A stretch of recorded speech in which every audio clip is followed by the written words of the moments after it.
Why do they bury the body? And then we wonder why we don't have any cemeteries older than the year 1800. The simple truth is that there just aren't any to be found anywhere at all. The oldest cemeteries and monuments, whether they are located in Russia, Ukraine, or throughout Europe, only seem to date back as far as 1790. I've also heard that mentioned before. There are no older ones because no one used to bury anyone. In other words, cremation is an advertisement for this world. Keep it clean, keep it very clean. After the average body, everything there should remain perfectly clean, because when you bury someone on that spot, even after many years, nothing much of anything really grows there. No real culture develops. If you build a house but you didn't know, you bought the land but you're living on bones. There were a huge number of battles across all sorts of different territories, on the lands of cities, in small villages, in wide fields, and in deep forests. The whole earth is layered with corpses, I don't know, in 3 layers. Why doesn't she say anything about that? Why is it that she specifically doesn't like the fact that cremation sites used to be burial grounds? What if someone was buried there, and what if they were killed? And what if 100 people were killed there, 1,000 people, tens of thousands of people? And this is on the territory of cities, on the territory of villages, on the territory of fields. Somehow she just took this topic and skipped it. Let's hear the rest. Where's this going? She's leading us somewhere. That's why we're burying people in the fields now, and then we'll grow wheat there, and then we'll eat that bread. Well, everything's just wonderful, really. So right in the fields, yes, battles took place. A bunch of corpses. No one even buried them. They just decomposed right there in the ground. And it's fine. Somehow we keep living. Arms and legs are in place. A third leg isn't growing or anything. Why bury them? Bury them. A person dies, they put him in the ground, bury him, and the priest even seals him up. Seals him, right? Seals him. He seals him tightly so that your spirit stays there for as long as possible. Where would it come from there? Who is it? The spirit. If you're burying a corpse, why would the spirit be lying there? The spirit has been gone for a long time. It's just a corpse. So how does it actually happen? When death strikes a person's body, the spirit is knocked out of it. That's it. Only the corpse remains. And the energy body, that is the dream body, the body of second attention, the astral body, whatever you want to call it. And it is into this astral body, into the second body, into the human double, that consciousness passes. And the corpse remains just a corpse. There's nothing left there, nothing to seal. So again, it's not the right place. That is, I'm not quite grasping the essence of what's going on. She's indignant that keeping a person is a bad thing. And in the past, people weren't kept. But in the past, they were kept. They built crypts, there are family tombs, there are cemeteries. In the end, even the pharaohs were kept too. Yes, they weren't kept in pyramids, as is claimed. They were kept differently, but they were still kept. That was a very long time ago. So people were buried. There are huge numbers of corpses in the ground, even unburied ones. And there are no problems at all. Because as long as all your 7 bodies, the etheric body, the physical body, after all, it turns out your body doesn't decompose as quickly as you thought, right? That means it will emit necrotic energy there. Necrotic energy is energy, but only from the dead. There are those who live here besides us who feed on this necrotic energy. Because it is food, it should be properly stored in the refrigerator for the longest time possible. That's possible. Well, and with this, naturally, when the body has problems, so does the soul. The problem is that it may take a long time to reincarnate. It's a prison. This part of the prison constantly pulls certain energies into you. There. But where exactly is this there? When that specific individual becomes a corpse, his soul, which hadn't even incarnated in him but was connected to him, detaches from him. And that is essentially all there is to it, simply necrotic energies. Again, we have lots of animals, insects, livestock, and wild animals. They all eventually die. Their bones remain in the ground and they slowly decompose.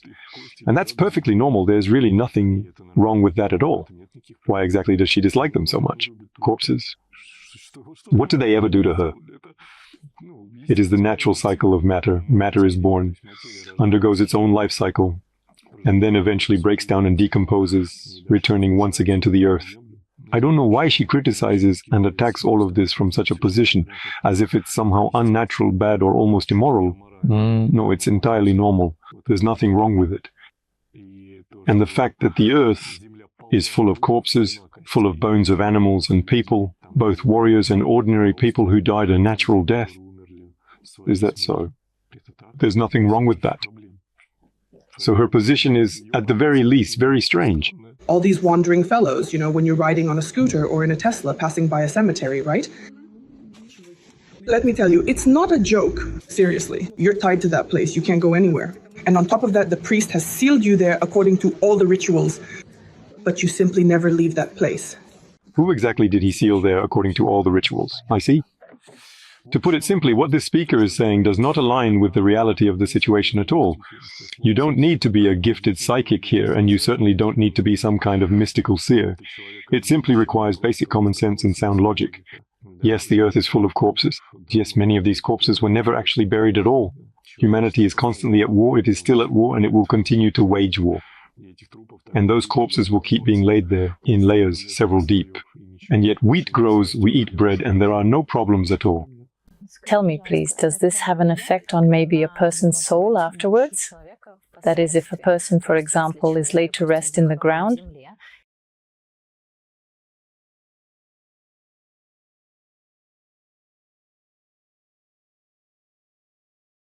But it doesn't affect the soul in any way, because that's just matter. The soul comes into matter and leaves matter, but it doesn't come here in the sense that it somehow descends from somewhere on a little ladder and jumps in. No, it connects through a flow, through energetic channels, through the Bindu space. It's a process. They're multidimensional. It's even hard to say that it's some kind of line, channel, or connection. It's a flow, a multidimensional flow that connects with physical bodies, and then it disconnects from them, and that's it. And what remains is just a corpse. There are rituals, but there are different kinds of rituals. There are specific ancient rituals that allow one to successfully preserve and retain their personality, even after the death of the physical body. And this ritual is not as simple as it seems, because we really shouldn't consider either ancient or modern people as being completely foolish when they practice mummification. So, what about our own perspective? The scientific community tries to impose the idea that, for example, those same pharaohs that they supposedly tried to preserve their bodies in order to live forever, but in reality they weren't trying anything like that. Because for them, just as for us, it's obvious that if all the organs are removed from a corpse, it will never come back to life. The point was something else entirely. The essence was different. The concept was to create an object that would unavoidably capture and command the viewer's attention to itself. It's the same as when we just lie there ourselves. This is a battery of human living consciousness. And so, when these batteries of human living consciousness are created, what is accumulated there can be used. It's like how banks, for example, accumulate all sorts of different deposits. As long as things are good in the country, you get some interest there, you can withdraw your money from the bank. But when things go bad in the country, snap, and you can't withdraw your deposit anymore.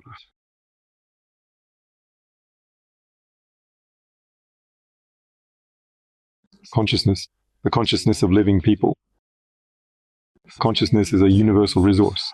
You can basically do anything you want with this resource. You can invest it in any processes, any activities, any goals, any tasks. It's like money for the material world. That is, money itself is just pieces of paper. But if you start using it, that is, buying something with it, you get a bunch of benefits or a bunch of problems, depending on what you buy.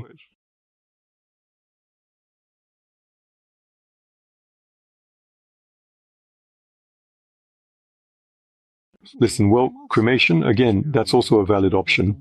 But if you look more closely, cremation and burial are not the same at all. Cremation is by no means a simple process. Sometimes it's much easier to bury than to burn. Incinerating the body of an adult takes a significant amount of energy and resources. It's a laborious process. It takes a lot of firewood. You'll need that much just to make sure it burns completely, not just gets charred and scorched. So it's not as simple as it seems. And where the terrain allowed for burial, people buried the bodies. Where the terrain allowed for dumping everything overboard, into the sea or ocean, they dumped it into the sea or ocean. You surrender the body to the elements, and that's not considered any kind of problem. The earth is just as much an element as fire. I'll say it again. What she was trying to say there about necrotic energies, about how bad all of this is and all that stuff. Our land is littered and strewn with corpses, completely and utterly covered. Just think of the devastating flood all by itself. That is exactly how it is, and we live, yes, we actually live on a decaying and necrotic surface, but that is not a problem at all. And besides people, there are also animal corpses, animal bones, even mammoths. They're still being dug up to this day. But that's just how it is. But that's normal. And there's nothing wrong with that. But as for the preservation of mummies, as for leaving these idols that is specifically intended to exploit and feed off of living people, is there an idol? People remember it. People come to see it, like with the Chelyabinsk meteorite. They maintain their unwavering focus and absolute concentration on it, and they would certainly never choose to keep their attention there otherwise.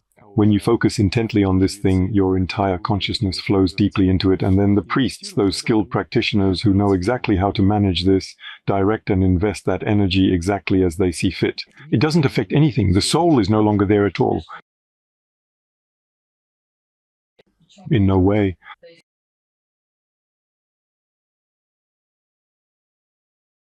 Now consider this scenario. A person lives their life. Let's imagine that they have a more or less developed second attention body or a fairly well-developed energy body. Then their time eventually comes, the moment of death strikes, and their physical body loses its ability to continue living. It falls like a tube. At that moment, this consciousness leaves their physical body. It moves into the energy body, and so the energy body stands there looking at this corpse. Then the corpse is placed in the ground, and the earth is shoveled over it. Or the corpse is placed on a platform and set on fire, burned. For this energy body, it observes that it was burned, that it was buried. What difference does it make to it? What changes for it?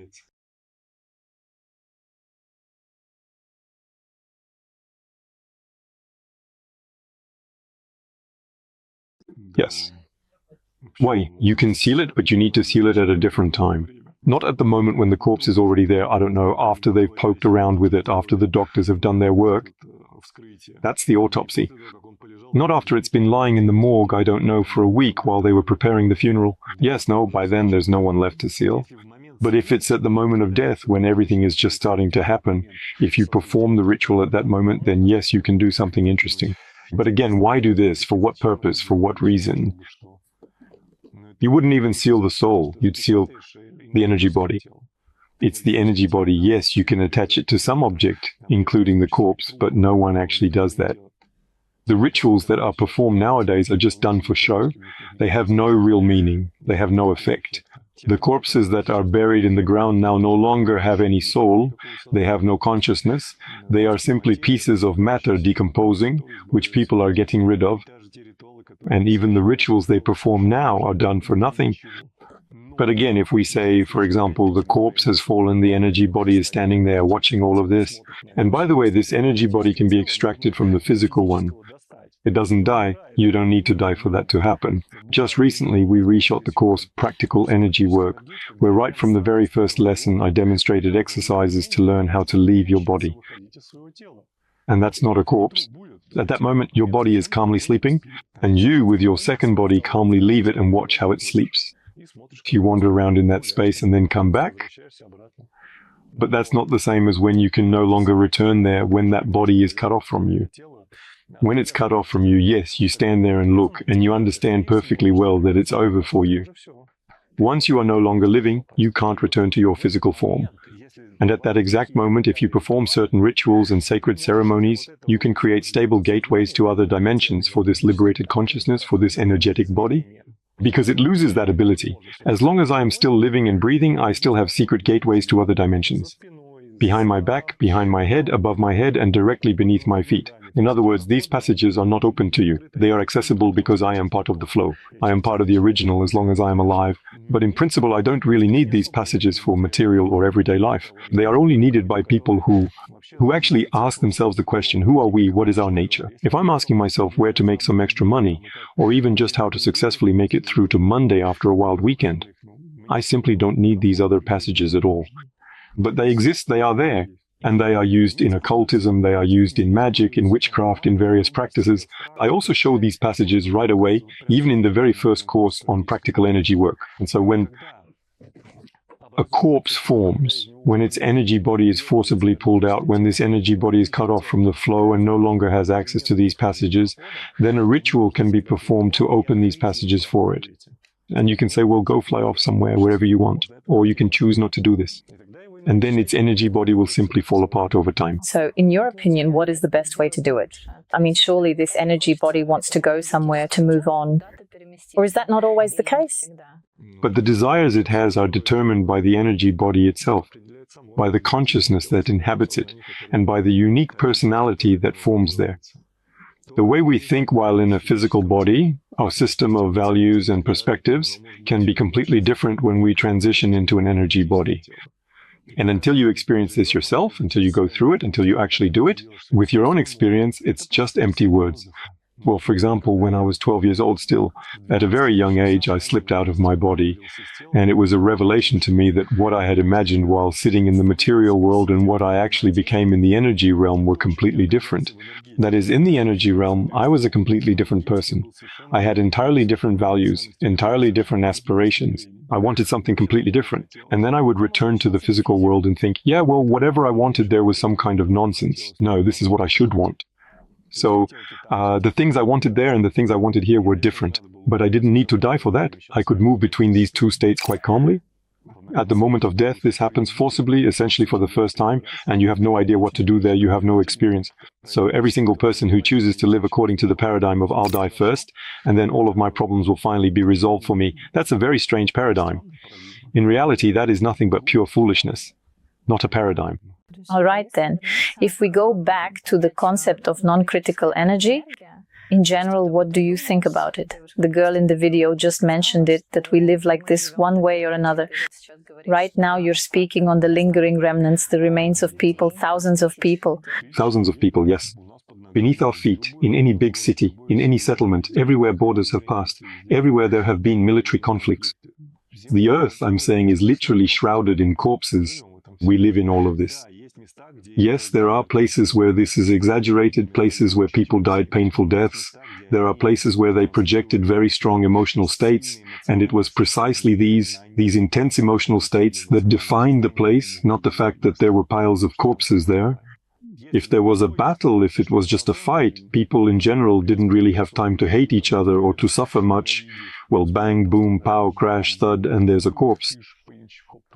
Well, they fought, and that's that, nothing special. Things happen. We're still fighting to this very day, and we'll keep on fighting. But if someone was tortured or starved to death, or if gas was released on a group of people, some kind of chlorine, for example, and every single person there died in terrible agony, then while they were dying, that's when they created something. These deeply negative, very intense, spasmodic formations, energetic ones. These energetic formations are caused by emotions, by this very process of dying. Yes, they do exist, and yes, they are quite pathological, so to speak. You could say they are harmful to living people. So how does this affect a person? For example, let's say there is a place where people really did die agonizing deaths or experience such intense emotional suffering, as you mentioned. And now, for example, there might be a new building on that spot, or maybe a school or a kindergarten. Does this somehow affect the people who are on that territory? And in general, how does it affect them? There is a word, empathy. People possess it. And a person who is in that place can feel it themselves. But since no one explains to him what is happening to him right now, he feels like, it's just me, I'm like this. But no, it's not you, it's just the place itself. For example, in Russia, there is a place called Myasnoy Bor. During World War II, there was a lot of fear, a lot of horror. Many people were killed, people who in principle had no intention of dying. And the first time I encountered this place, we were driving in a car, I was behind the wheel, and everything was fine. But at some point, right on the highway on the road, I suddenly felt this sensation, as if right now, like I was about to get into an accident, just this really bad premonition that something bad was about to happen to me. I started to slow down and focus all my attention on the road. The road was empty. I looked around. There was no one, nothing, just an empty road. No unexpected people or animals jumping out. Nothing at all. Everything was calm. But I was almost breaking out in a cold sweat. I became curious as to why this was happening. We started to look into what this place was. As it turns out, this was Myasnoy Bor we were passing through, how it affects you. Well, all right, now I already have some understanding, so I can somehow filter out this premonition, this feeling, this perception. When I drove in there, my first thought was, I have a bad feeling, something is about to happen to me, but it's just a place, that's all. When it's already obvious, you look at the road, nothing happens, so the cause must be something else. And so we start carefully looking at the detailed map. Then I see this specific place. I finally get it. It's exactly like the field of Mars. It is essentially the same thing. You come there, you feel like you don't even want to live at all. You leave, and everything is fine. So these distorted points in space, which are heavily distorted by human emotions and deep feelings, they actually do exist right here in our world. But this has nothing to do with necrotic energies. People create them while they're still alive. When a person is dead, they don't do anything anymore. They simply decompose and disappear. There's also a belief, there's an opinion that near cemeteries there's this kind of atmosphere. I'm sure viewers have maybe heard or know about it, some kind of heavy energy or something scary. It doesn't affect anything. The dead don't do this. It's the living people themselves who do this. Those who come there to grieve, who come there to cry and remember, those who come there to experience a wide range of deeply sorrowful emotions. It's people who do this, not corpses. Corpses don't do anything anymore. Yes, I have another question regarding cemeteries like these. As the girl said, there's a Tesla car that supposedly detects, ghosts, as if they're walking around the car. Is that even possible? Could something like that really happen? Yes, nowadays the equipment has become quite sensitive. And these dense clumps of energy, what's there to detect? At every workshop, we always end up burning out some equipment or something breaks down. Because when I start ramping up my energy, when this field starts to become denser, well, something always malfunctions. Of course, we influence the energy. I have practitioners who tell me how they burn out light bulbs, how they short-circuit equipment. So this is normal. That we can exert a measurable influence on electronics with our own energy fields. Electronics. Nowadays, it's very sensitive. And yes, when the body has already fallen, this energetic body, yes, it exists, it's alive, but it also has an expiration date. It's not alive forever, it gradually breaks down. Depending on how much energy a person has retained in the 12 joint centers, the so-called consciousness battery, that's how long they will last after the physical body dies, already cut off from the flow. I talked about all this as well in the first course on practical energetics. And there we even practice specifically to properly accumulate and pump up these centers in the joints. But essentially, you're just postponing the inevitable. If you're going to pursue spirituality, your goal shouldn't be to last as long as possible without a physical body. Instead, your goal should be to transform your physical body into pure energy so that there is nothing left to store. Tell me, if you could, what happens to a fragment of consciousness after death? So, does it depend on the individual person? And is it possible for this fragment to get stuck in this world? Well, it can't really get stuck, but you can anchor it here yourself if you choose to. This fragment of consciousness is to some extent originally and truly lent to us. In other words, it doesn't belong to us. It animates all of this, it allows all of this to function and to perceive. It configures a person's consciousness, their capacity for perception, their capacity for knowledge, their abilities in all sorts of different directions, actions. This is knowledge on the level of yantra, knowledge you simply won't find on the internet. What exactly is this fragment of consciousness? But it's not your property. Your property is what you've built up here. That is, it's your physical body, your energy, your field structures, whatever state they're in, the 12 centers in the joints, however much you've managed to accumulate there. But this fragment of consciousness, which is given to you simply for the sake of life activity, is taken back just as it was given to you. However, there are techniques, there are rituals that allow you not to give up this fragment of consciousness and to continue using it. When the physical body turns into a corpse, what remains of you is the energy body. And this fragment of consciousness is now located in the energy body. But the energy body also gets depleted, it also gets destroyed. In order for the energy body not to be destroyed, it needs to replenish its resources from somewhere. And where can it get them from? Only from a living person. For the living, it is boundless. He is connected to the original source as long as he contains this fragment of consciousness. But in a dead person, the connection to the flow is gone. This fragment of consciousness is already about to fall out. And accordingly, as soon as it falls out of the energy body, that is, as soon as the energy body also dies, then this fragment of consciousness is released. There is no longer a personality in it, there is no longer you in it. It is no longer your property. At that moment, you disappear.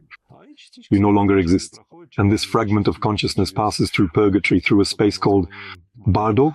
This space is called bardo, and depending on what state it is in, that is naturally it. It turns out this fragment is no longer new. and depending on the state it is in after your use, it is determined what will happen next. If this fragment is already completely unsuitable for use, that is, if it is entirely compressed, spasmed, it is discarded, sent to the first gate. In the past, in the Bible, this was called hell. What is now in the Bible no longer corresponds to reality. But earlier, the Bible had a very accurate description of what this is. Later, all of that was greatly distorted. That's where it ends up lying around. Why is that? Because it is no longer capable of perceiving anything. It can no longer be rented out. And that's it. You are gone. The fragment is discarded. Life still goes on. Tell me, please, how is the energy body different of a person who practices after death and a person who is not familiar with such practices at all? You know? It is a significant mistake to separate practitioners from non-practitioners. I've seen many people who don't even know the word chakra, yet they have incredible energy. But why exactly is that the case? It is because they consistently live a full, eventful, fast-paced, and rich life. For them, energy is the primary driving force. The development of energy is not only the domain of practitioners. If a person is constantly surpassing themselves, always striving for something, achieving, aiming higher, continually raising the bar, reaching it, and then raising it again, they also have amazing, magnificent energy. So in this case, you can't really say what distinguishes a practitioner from a non-practitioner. Here you need to look at the individual specifically. If a person spends their whole life dissatisfied, constantly offended by everyone, nothing is ever right for them. Yes, nothing suits them. If their body is already rotting from some diseases, then no practices will help. They're finished. And they will even corrupt a part of their consciousness so much that it won't be able to move on any further. And what about renting it out to other living beings? It also, in my opinion, smokes along with him. But is it possible for us to say that at least the likelihood increases of not simply turning into a point after a person dies if they actively work with their internal energy? If a person starts practicing, they begin to change themselves. How will they change themselves? As long as they don't stop, they will keep changing themselves. That is, he has the opportunity to discover a variety of options for himself and to make use of some of them. Energy practices. Your life is given back to you. Energy practices allow you to change your configurations. They rebuild you anew in the way you desire most. But again, if a person practiced but then just died like everyone else, it means they were a very poor practitioner. Lazy. He couldn't achieve anything worthwhile. In practice, they generally don't even consider the possibility that they might die. Otherwise, what's the point of all this? And if you don't die, it means you don't leave a corpse behind. All these wet fantasies. When Osho's corpse is lying there, or the corpses of other saints, and everyone says, oh, he has departed. Yeah, he didn't go anywhere. He died just like everyone else. He lingered for a while in his energy body next to his corpse, and then that's it. A fragment of consciousness flew off into the bardo space, and the energy body fell apart. Yes, it didn't happen to him right away. Yes, he had more time than the average person, but still, fundamentally, it doesn't change anything. Therefore, if a person is following a spiritual practice, basically, they don't need to consider that they will die just like everyone else. Yes, you might embark on a practice and not make it in time. Yes, you might start practicing and not be able to do it, not have the strength, get lazy, I don't know, make mistakes, choose the wrong practices that don't bring results, and just waste your time for nothing. These are the possible scenarios. For example, I personally chose practices from the tradition in which practitioners demonstrated the body of light. Accordingly, I understand that this knowledge, these skills make it possible to achieve this, at the very least. But how many religious people have demonstrated the body of light? None. Except for Jesus Christ, I don't know of a single one. Even his apostles, half of them died violent deaths. Actually, more than half, almost all of them died violent deaths. They all just left behind nothing, really. So what kind of achievement is that? Such an achievement. For that kind of achievement, you don't have to do anything at all. That's why when we talk about practitioners, we don't consider death at all. We consider further transformation. From a physical material incarnation, the next stage is an energetic incarnation. And if we pass away just like every other person, then it's better to just live solely for pleasure and not refuse yourself any single thing. Anton, thank you for your answers. Friends, be sure to share your impressions and questions in the comments. Your feedback is truly important to us. We see everything, we read everything, and all the links to the courses and practices Anton mentioned can be found in the description below this video. 95% of people don't even realize that within them lies a power that grants access to any possibility, a successful business, strong relationships, health, and self-fulfillment. It allows you to hear your soul and remember your true nature, your divine nature. This power is your energy. When it is blocked, you feel tired and upset. But when your energy flows freely and without obstacles, you are full of strength and capable of achieving any goal. Everyone can feel the movement of energy in their body. Are you ready to see this for yourself right now? I've prepared a practice where, in just 3 minutes, you'll become aware of the state of your energy and be able to activate the inner power that has been blocked for many years. The practice is available for a limited time. Right now, follow the link provided below the video and unlock the incredible source of power within yourself.